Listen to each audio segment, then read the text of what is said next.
Hey everybody, welcome back to our YouTube channel How Logical. In today's video, I'll show you guys how to log into your Lambeth Council Tax account.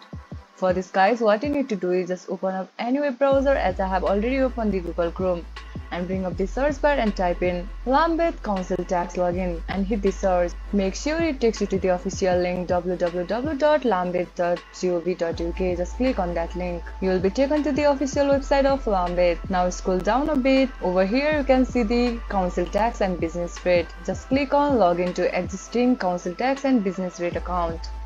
It might take a while to loading, wait for it. Now again you will be redirected to the new interface, which is the login page of Lambeth. Now over here you just need to enter your email address. Guys, similarly you need to enter your password over here. And once you click on sign in button, you will be easily access your account. In case if you forgot your password, just click on forgot password to recover your password. And if you don't have any account of Lambeth, just click on register to create a new account. This much for today's video. If you guys find this video helpful, don't forget to give it a thumbs up and hit that subscribe button below for more content like this, and remember to turn on the notification so you never miss the upload. See you guys again in our next video. Thank you for watching.